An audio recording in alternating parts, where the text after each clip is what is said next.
Senior تجزیہ کار احتشام الحق صاحب ہمارے ساتھ موجود ہیں۔ احتشام صاحب، بڑی اچھی خبر کہی جا سکتی ہے کہ وزیر اعظم نے بھی ایکس پر یہ بیان دیا ہے کہ امریکہ اور ایران امن معاہدے کے جو حتمی متن ہے اس پر اتفاق ہو چکا ہے اور آج امن جتنا قریب ہے ماضی میں شاید کبھی نہیں تھا۔ آپ کیا کہیں گے، کتنی خوش آئند ہے یہ خبر؟ دیکھیں شمائلہ، یہ بنیادی طور پہ اس کو ہم یہ کہہ سکتے ہیں کہ یہ بہت بڑی ڈیولپمنٹ ہے۔ ابھی آپ دیکھ لیں، کوئی 20ویں دفعہ یہ بات پریزیڈنٹ ٹرمپ نے کہی تھی کہ جی جنگ بند ہونے جا رہی ہے، پھر بیچ میں حملے ہوئے، کل ہو رہی ہے، بلکہ پچھلے ہفتے انہوں نے کہا تھا پیر منگل بدھ تک کے درمیان گفتگو کرنے کے بعد اس نتیجے پہ پہنچے ہیں۔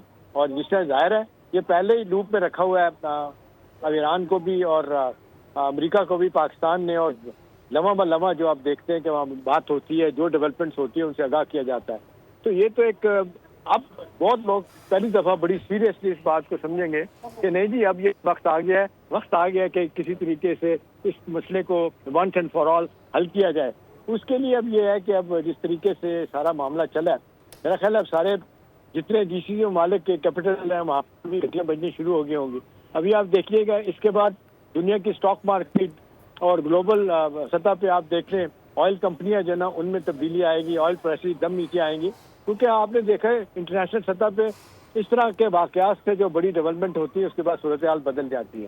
تو یہ بڑا سیفلی کہا جا سکتا ہے کہ اس کے بارے میں پریزیڈنٹ ٹرمپ نے کہا تھا کہ یہ معاہدہ ہونے والا ہے شاید کسی یورپین ملک میں ہو۔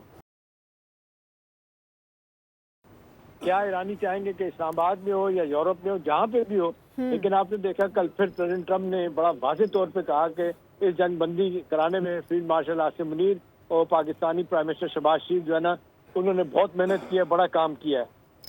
تو میرا خیال ہے شہباز شریف صاحب نے ایسے ٹویٹ نہیں کیا، لیکن یہ ساری بات سمجھنے کے بعد، سننے کے بعد، سارے لوگوں سے بات کرنے کے بعد یہ ٹویٹ آنے کا مطلب یہ ہے کہ یہ اب بالکل they are close to some big agreement, اور اس میں یہ ساری دنیا کے لیے میرا خیال ہے ایک ون ون سچویشن ہوگی۔ تو ایک اچھی بات ہے کہ جتنی جلدی یہ معاملہ سمٹ جائے اچھا ہے، کیونکہ آئل پرائسز دیکھیں اوپر نیچے جاتی ہیں، ہمارا بجٹ بھی جو بنا ہے یہ آئل پرائسز کو سامنے رکھ کے بنا ہے۔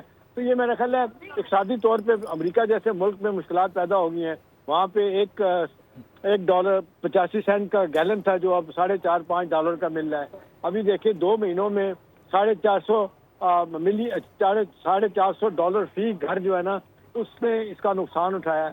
59 بلین روپیز کا جو ہے نقصان ہوا ہے امریکن قوم کو۔ تو ساری دنیا جو ہے نا اس بارے میں پریشان تھی کہ یہ اگر مہینہ 1.5 مہینہ جنگ اور چلتی ہے تو ٹھیک ہے، اہم ڈیولپمنٹ ہے آپ کے خیال میں۔ بہت شکریہ۔ فہد چودھری ہمارے ساتھ موجود تھے۔ احتشام الحق صاحب، آپ نے اس پہ اپنی قیمتی رائے ہمیں دی، آپ کا بہت شکریہ۔ سبسکرائب کریں اور بیل دبائیں تاکہ کوئی خبر رہ نہ جائے۔